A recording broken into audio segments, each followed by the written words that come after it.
আসসালামু আলাইকুম ভিউয়ার্স, আমরা এখন দেখাবো আপনাদের বিলিয়ন্ট আইডিতে কীভাবে রিসার্চ করতে হয়। তো প্রথমে চলে এলাম বিলিয়ন্ট আইডিতে।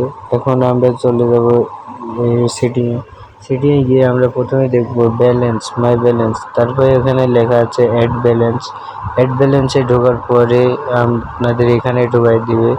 এখান থেকে আপনি প্রথমে অ্যামাউন্টটি বসিয়ে নেবেন। আপনি কত টাকা অ্যামাউন্ট বসিয়ে নেবেন? আমি 20 টাকা অ্যামাউন্টটি বসিয়ে নেব। আমি 20 টাকা অ্যামাউন্ট বসিয়ে দিব। তারপরে রিসার্চ নামে একটি অপশন আছে, রিসার্চে ক্লিক করব। ক্লিক করার পরে এমন একটি পজিশনে আনবে। তারপরে আপনি 2 নম্বর বাটন বিকাশ পেমেন্টে আসবে। তারপরে আপনি এখানে একটি নাম্বার দিয়ে দিবেন, যে নাম্বারে বিকাশ অ্যাকাউন্ট খোলা আছে এবং টাকা আছে। তারপরে কনফার্ম করবেন। আপনাকে ওটিপি পাঠিয়ে দেবে ওই নাম্বারে। ওটিপিটা দেওয়ার পরে আপনি পাসওয়ার্ড বসাই দিবেন। তারপরে আপনার সমাপ্ত হয়ে যাবে।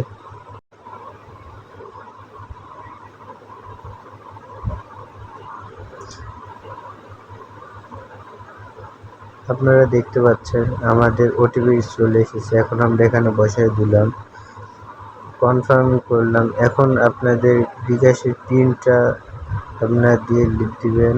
তারপর কনফার্ম করলেই দেখবেন এখানে সাকসেস নামে একটি অপশন চলে আসবে। দেখুন সাকসেস হয়ে গেছে, তার মানে আপনার বিলিয়ন্টে রিসার্চ করা হয়েছে। এর মাধ্যমে এভাবে আপনি বিলিয়ন্টে রিসার্চ করতে পারবেন। সো ধন্যবাদ।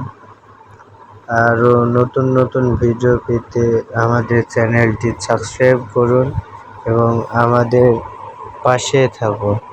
সো ধন্যবাদ।